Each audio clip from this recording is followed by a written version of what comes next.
अस्सलाम वालेकुम, welcome to life kitchen. I hope आप सब खैरियत से होंगे इंशाल्लाह। आज एक नए चीज़ के साथ आई हूँ। आज मैंने ज़िंदगी में पहली दफ़ा वो काम किया। मैंने उससे पहले कभी ये काम नहीं किया था और मुझे इतनी खुशी हो रही है ना उस काम को कि मैं बता नहीं सकती। और मेरे इस चैनल की तो 30 डेज़ की कोई आउटपुट अभी तक निकले ना निकले, लेकिन मेरी एक मेहनत जो है वो 30 डेज़ की, वो मैंने आउटपुट उसका ले लिया और मुझे बड़ी खुशी हुई है। अगर अल्लाह ताला मुझे सोने काम में इंशाल्लाह अगर देता है कामयाबी तो इसका भी आउटपुट मुझे अल्लाह ताला दिखाए इंशाल्लाह जल्द से जल्द।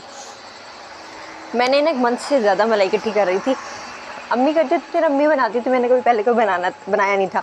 उससे पहले सास बनाया करती थी तो मैंने कभी बनाया नहीं था और मुझे पता भी नहीं था ये बनाना इतना ज़्यादा आसान है। किस तरह रेडी टू ईट हम हर टाइम होते थे घर में, बस ये करना, जॉब करनी, पढ़ाई करनी और खाना बनाया आ जाना। कैसे बन रहा है कुछ नहीं पता होता था। तो मैंने मक्खन जमा किया था एक मंथ का और मैंने ना आज का इतना हो गया। अंदर से मैंने कुछ ना मलाई जमा की थी, अंदर मैंने ना कुछ मलाई यूज़ भी करी थी। मैंने एक दफ़ा मलाई मसाला बनाया था, मलाई कढ़ाई बनाई थी, उसमें आज मलाई कुछ ना कुछ हो गई थी। तो मैंने कहा बच्चों के लिए देसी घी निकालती हूँ घर में। तो मलाई की जिस बाउल में मैंने मलाई सेव करी थी ना, उसी बाउल में मैंने बीटर से उसको बीट किया। वो 5 मिनट में उसका मक्खन रेडी हो गया। तो मैं याद था मुझे, अम्मी करता देखते थे, मैं इसमें ठंडा पानी डालो ना तो सारा मक्खन ऊपर की तरफ जमा हो जाता है। तो मैं फिर ठंडे पानी की बॉटल उसमें डाली और सारा मक्खन लदा हो गया और माशाल्लाह काफ़ी ज़्यादा मक्खन निकल आया था। अच्छा मक्खन निकल आया, मतलब एक पाव से थोड़ा सा कम होगा, मतलब ऑयल निकल आया था अच्छा सा। तो मुझे ज़्यादातर बटर पसंद है, बटर मैं बहुत शौक से खाती हूँ। मेरे बच्चों के लिए जब वो सूजी खीर या खिचड़ी बनानी होती है तो उनके लिए मैंने ना फिर देसी घी बना दिया उसका। मैंने मेरी सास को देखा था बर्तन में ना, हम लोग मक्खन बनाया करते थे तो हमने कभी देसी घी नहीं बनाया था। तो मेरी सास बनाया करती थी देसी, उन्होंने बर्तन में ना देसी घी डाल के रख देना और वो पकता रहता था और काफ़ी नीचे जम जाना, फिर ऊपर आ जाना। और उसको मुझे एक आज का डिसएडवांटेज हुआ, खुशी तो मुझे बहुत हुई कि मैंने आज कुछ किया है, अच्छा प्रोडक्टिव किया है। लेकिन मेरा वो जो एक गलती मुझसे होगी, मैंने स्टील के बर्तन में रख दिया उसको पकने के लिए, क्योंकि मैं जिस बर्तन में बटर था ना, मैंने कहा मुझे उसी में कर लेती, लेकिन उसमें से बॉयल होकर ना थोड़ा सा गिर गया मक्खन, तो मेरा उसका नुकसान भी हो गया। चलो गलती से सीखता है, इंशाल्लाह अगली दफ़ा देखने की कोशिश करूँगी। और जिस बर्तन मैंने पकने के लिए रखा ना, उस बर्तन इतना ब्लैक हो गया, मुझे नहीं समझ आ रही मैं उसको कैसे उसको हटाऊँ। वो स्टील का था, डोंगा होता है जो स्टील का, और इतना नीट और साफ़ था, न्यू जो था, और अब वो इतना ब्लैक हुआ, वो इतना गंदा हुआ। मैंने सुबह भिगोया तो हुआ है, अल्लाह ताला बस मदद करे कि वो भी साफ़ हो जाए, कि उसमें मुझे मुश्किल ना। तो आज भी मैंने मक्खन काफ़ी कटोरी पूरी भर के निकला था, उसमें से मैंने बहुत थोड़ा सा 2 चम्मच रख लिया अपने लिए कि मैंने खाना हुआ तो, और बाकी जो था ना मैंने मक्खन घी निकाल दिया कि बच्चों के लिए खीर वगैरह में, खिचड़ी में काम आ जाएगा। और आज मैंने ना 2-3 शादी से पहले केक बनाया करती थी, तो मुझे अच्छे से याद था केक की हर क्वांटिटी मैं बना देती थी। शादी के बाद मुझसे केक बनना 3-4 साल मैंने बनाया भी नहीं, और जब मैंने अचानक से बच्चों के लिए बनाना स्टार्ट किया तो वो बने ना मेरे से। मुझसे गलती ये हो रही थी, मैं ऑयल बहुत ज़्यादा डाल रही थी और ऑयल की क्वांटिटी कम रखनी होती है। मैं वीडियोज़ भी देख रही थी, लेकिन मैं इस बात को निगलेक्ट करी जा रही थी कि ऑयल कितना डालना है। फिर मैंने ना एक दो दफ़ा मेरी नंद ने बनाया तो मैंने उससे सीखा। तो आज मैंने केक भी बनाया, अल्हम्दुलिल्लाह वो केक भी कामयाब गया। अल्हम्दुलिल्लाह आज मैंने बहुत सारी अचीवमेंट कर ली, इसलिए आज मुझे खुशी हुई थी कि आज मैंने बहुत सारे काम कर लिए जो मुझे पहले नहीं आ रहे थे। तो ऐसे होता है ना, जब कहते माएँ जितना मर्ज़ी आप सिखा लें, काम करना, ये करना, वो करना, जब आपके सर पे पड़ती है आप सीख ही लेते हैं। तो वो जो माँ बाप के घर का टाइम होता है, आप उनकी हेल्प करवाएँ, सब करें, पर वो एक टेंशन नहीं होती है, आपके सर पे बोझ नहीं होता काम का कि आपने ये करना है। आराम से पढ़ें लिखें, कुछ स्किल्स सीखें, जब सर पे काम आती है इंशाल्लाह काम भी सीख लेता है बंदा। माँ बाप की हेल्प ज़रूर करिए ना, कि माँ के लिए अकेले लगी हुई है, सारा दिन काम करना, ससुराल में जाके उनको कुछ सुख दे रहे हैं और माँ बेचारी को सुख ही नहीं है घर में, कि हम पढ़ाइयों में मसरूफ़ हैं जी, हम तो पढ़ रहे थे इसलिए माँ बेचारी को सुकून आया ही नहीं। तो ये बाद में आगे चले जाएँ, पीछे वो अकेली, फिर वो बेचारी को बुढ़ापे में भी सुकून नहीं है, क्योंकि अब कोई है नहीं करने वाला, अब तो उनको ही करना है। तो मेरी अम्मी बड़ा कहती थी, मैंने मेरी बहन ने काम बांटा होता था, बहुत नाश्ते का काम होता था अम्मी करती थी, क्योंकि हमने जॉब पे जाना होता था या कॉलेज जाना होता था, कुछ लोगों ने किसी ने जॉब पे जाना होता था। तो मेरी बहन दोपहर कर लेती थी, मैं रात में कर लेती थी। नाश्ता में होता था कि बना बनाया, मुझे नाश्ता मैंने कभी भी नहीं बनाया था उससे पहले, 1-2 दफ़ा बनाया होगा शादी से पहले नाश्ता। तो बाद में जब नाश्ता बनाया ना, सुबह उठ के नाश्ता बनाना, तो मैं ना कि अल्लाह खाने की टेंशन ही पड़ जाती है। सुबह उठ के खाना बनाओ, नाश्ता बनाओ सुबह उठ के, चलो ऐसे ही चले जाते हैं, पर ऐसा पॉसिबल नहीं था, फिर साथ दूसरे ने भूखे रहना था हमारे। तो मैंने कहा नहीं, आदत बनानी पड़ेगी, नाश्ता तो बनाना पड़ेगा। तो फिर अब अल्हम्दुलिल्लाह अब तो ऐसी हैबिट बनी है कि सुबह उठ के मुझे होता है बच्चों के लिए भी कुछ बना के रखूँ कि वो भी खा लें। तो माशाल्लाह बड़ी बड़ी तो इतनी बड़ी हो गई है कि वो कुछ ना कुछ अब पराठा ही हो तो वो भी खा लेगी। पहले मुझे नरम गज़ा बनानी पड़ती थी जो उस तरह से खा ले। तो बस ऐसे जैसे टाइम गुजरता रहता है, इंसान सब कुछ सीखता रहता है।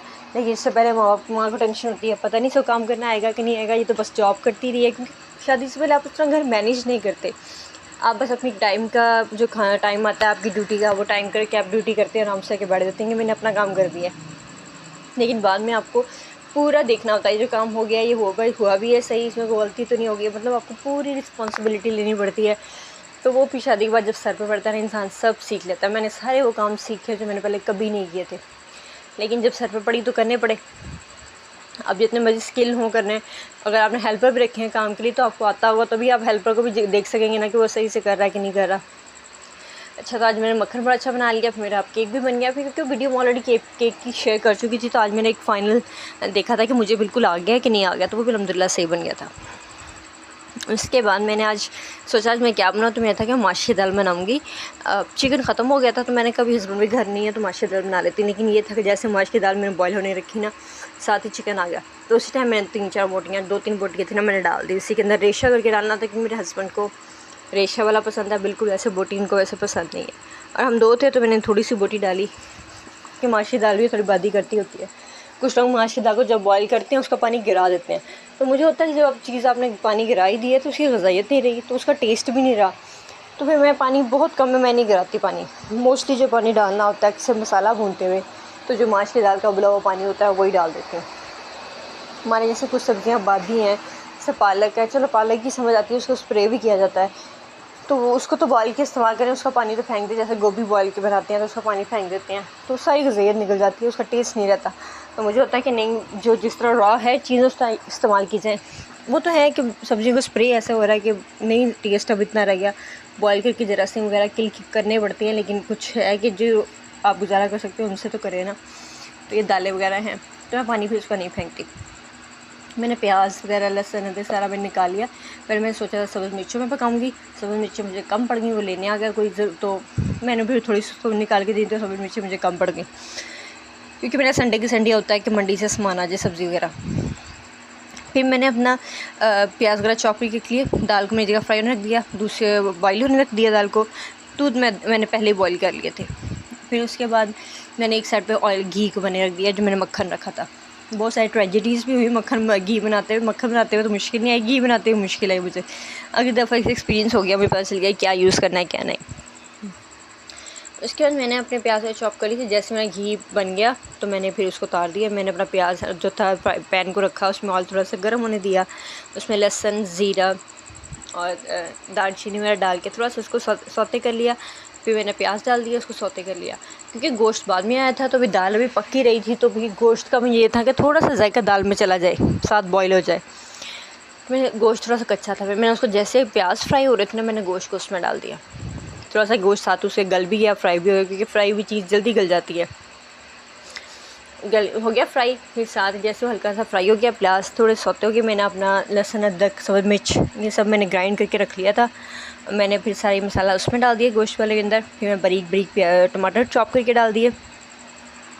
उसके बाद मैंने उसको अच्छे से भुनना स्टार्ट किया। फिर नमक, मिर्च, हल्दी और सूखा धनिया पाउडर, थोड़ा सा मैंने टिक्का मसाला, यहाँ के पास कढ़ाई मसाला है तो वो डाल के मैंने उसे अच्छे से भून लिया। जैसे गोश्त कला मैंने बोटियाँ निकाल के, अगर आप गरम रेशा करने में थोड़ा सा टाइम लगता है, तो गरम बोटियों को अगर आप कुंडी है उसमें कूट लें ना गरम बोटियों को, तो बिल्कुल रेशा हो जाती है। आपने मोटा मोटा उसको कूट लें जितना आपको रेशा चाहिए, तो वो अच्छे से रेशा हो जाती है। फिर आपको हाथ से वो मेहनत नहीं करनी पड़ती, क्योंकि गोश्त गर्म भी होता है। फिर उसको ठंडा करें तो आप लेट भी हो जाता है। तो आप गरम कूटें तो वो बिल्कुल ऐसे रेशा हो जाता है जितना आपको चाहिए होता है, ज़्यादा ना आप कूटें उससे। वो कूट के मैंने फिर गोश्त के मसाले के अंदर डाल दिया, उसको थोड़ी देर भून लिया। फिर मैंने जो उसमें पानी डाला था ना, वो माश की दाल जिसमें मैंने बॉईल की थी, मैंने वही पानी डाला था। उसको मैंने थोड़े से ना फिर गलने के लिए रख दिया साथ ही। उस टाइम तक मेरी बेटी को चोट लगी थी, मैंने जल्दी से उसको भाग के पकड़ा, उसको सुलाया किया। तब तक मेरा थोड़ा सा मैंने उसको रोका भी था काम को, भूनने के काम को, ताकि मैं उसको सुला कर लूँ, उसको कुछ खिला लूँ, फिर ही मैं करूँ कुछ। तब तक मेरे हस्बैंड आ गए, फिर मैंने उनको देख लिया।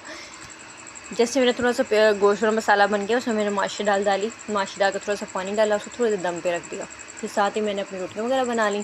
अब मैंने अपना किचन वगैरह साफ़ कर लिया, और जो बर्तन था ना ऑयल वाला, मैंने फिर ऑयल को से छान के ना रख लिया अपने पास। उसको बर्तन को मैंने साफ़ करने की कोशिश की, भी हुआ तो नहीं है। मैंने फिर सुबह से उसको भिगो के रखा हुआ गर्म पानी में। अल्लाह करे वो बिल्कुल साफ़ हो जाए जिस तरह का वो बर्तन था। अगर आप बर्तनों में, वैसे मैंने देखा है कि बर्तनों वाली जो कपड़ों वाली जो साबुन होती है ना, अगर बर्तन उससे धोए जाए ना तो वो दाग वगैरह नहीं डलते, वो भी सही रहते हैं। तो उसके बाद मैंने माश की दाल बनाने के बाद जैसे दम पे रखी हुई थी, मैंने रोटी शोटी अपनी बना ली, सलाद बना लिया, और मैंने फिर जब दायरा देसी घी मेरा रेडी था, और जब माश की दाल हो चिकन के साथ और देसी घी की रोटी के बाद देसी घी लगाओ तो बस फिर वारे न्यारे हो जाते हैं मेरे ख्याल में दाल के साथ आपके खाने के। फिर मैंने उसमें भी घी वगैरह लगा के रख लिया, और फिर मैंने बाद में अपना जो है वगैरह सालन रेडी था उसमें मैंने धनिया वगैरह डाल के रख दिया। तो अल्हम्दुलिल्लाह मेरा वो काम ख़त्म हो गया। फिर मैं बर्तन धो के उस टाइम तो फ्री हो गई। फिर मैंने केक की तैयारी रात को की, फिर मेरे बेटे की मेरा जग टूट गया था जो 2 दिन से, फिर 9-10 महीनों की छुट्टी भी आई और आज का दिन बिज़ी था। कल जाके इंशाल्लाह मैं जग लेके आऊँगी, क्योंकि रोज़ शेक बनाना होता है, सिंपल दूध भी पीने का दिल नहीं कर रहा होता। तो मैंने कहा अच्छा उसको मैं कल करूँगी जब शेक जग आ जाएगा। इसके बाद मैंने फिर अपना रात शाम को मैंने अपना केक, कम से मैंने 2 अंडे वाला ट्राई किया। मैंने कहा ये ना हो कि अब मेरा तीसरी अटैम्प्ट है तो कोई ऐसा ख़राबी ना हो। तो मैं 2 अंडे वाला और 1 कप के साथ रेडी किया, अल्हम्दुलिल्लाह वो रेडी हो गया। उसमें मुझे लग रहा है कि चीनी थोड़ी सी मुझसे ज़्यादा हुई है, लेकिन वो काबिल कबूल है। और इस बार से मैं थोड़ी सी कम डालूँगी उसमें आज देसी घी रेडी था, तो मैंने अल्हम्दुलिल्लाह फिर अपनी बेटी के लिए आज से देसी घी में सूजी की खीर बनाई, और मैंने उसको पानी में बनाया, क्योंकि पानी में बनी हुई खीर जो होती है वो हार्ड नहीं होती। मैं दूध में बना के रखती थी, क्योंकि मैं होता था कि अब एक दिन में एक दफ़ा बना लिया तो मैं दिन में 2-3 दफ़ा इसको सोने से पहले इसको दूध में डाल के दूँगी, ताकि बच्चे का पेट भरे तो वो सोया रहे। तो मैं दूध में ना 2-3 चम्मच सूजी खीर के डाल देती थी, तो वो तब हार्ड हो जाती थी ऑयल से, क्योंकि इसमें फ़ैट था। अब मैं पानी में पकाती हूँ और उसको दूध में डाल देती हूँ, या उसको केले के साथ दे देती हूँ, तो वो हार्ड नहीं होती। वैसे फ्रिज में भी रखी ना तो आप उसको हल्का सा मैश करते हो, नरम हो जाती है। तो आप गर्म दूध में डालें और आराम से अच्छी सी खीर रेडी हो जाती है। क्योंकि खिलाते वो खीर अक्सर हाथ मारती करती थी तो खिलाई नहीं जाती थी। तो इस तरह से ना आप बच्चों के लिए सेव कर सकते हैं। साबूदाना मेरा पड़ा हुआ, मैं सोच रही हूँ 2 दिन हो गए उसको भी इस्तेमाल ना करूँ, थोड़ा सा ज़्यादा बन गया मेरे से, और मुझे आज देना भी याद नहीं रहा। अगर आज मैं 2-3 दफ़ा दे देती तो वो पूरा हो जाता है शायद। बच्चे से भूख लगती है, ऐसा धूम मचाते हैं, कुछ समझ नहीं आ रहा होता कि इस देर में फिर इंसान कुछ भूल जाता है, कुछ याद रहता है। मेरी बेटी कुछ खा रही थी तो मैं उसको भी तो भूख सिरप भी उसको खिला रही हूँ, तो मैंने उसको भी साबूदाना दिया था। उसे जैसे वो एंड तक पहुँचती दूध के, वो साबूदाना एंड में होता है तो वो नहीं छोड़ देती है, तो वो उसको पता चल जाता है इसके अंदर कुछ है। तो मैं बड़ा होता है कि उसको पता नहीं चले कि इसके अंदर कुछ है। सोया बिस्किट के इस तरह से वो कुछ नहीं खाती दूध के अंदर। इस तरह से अल्हम्दुलिल्लाह मेरा आज का दिन काफ़ी प्रोडक्टिव भी था। बहुत सी चीज़ें मैंने सीखी भी कि ये काम मुझे नहीं करना, ये काम मुझे ऐसे करना है। जब ये है कि अगर आप अकेले होते हैं तो आपको पता होता है कि गलती है, तो आप उसको जल्दी से कैसे ठीक कर सकते हैं, क्योंकि अपने नफ़े नुकसान के आप खुद ही ज़िम्मेदार होते हैं। वैसे अगर आप किसी की चीज़ ख़राब हो जाए तो फिर आप जवाब देते हैं कि आपने ख़राब कर दिया, तो वो टेंशन नहीं रहती।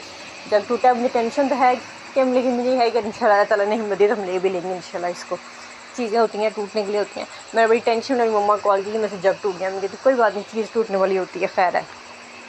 चलिए आप आज का मुझे अगर ब्लॉग पसंद आया लाइक और सब्सक्राइब ज़रूर किया करें, अपना ख्याल रखिएगा, ज़रूर वॉच किया करें, तो उसको सब्सक्राइब किएगा। बस मेरी दुआ अल्लाह ताला सबको कामयाबी दे जो घर बैठ के अर्न करने की कोशिश करें। अपना ख्याल रखिए, अल्लाह हाफ़िज़।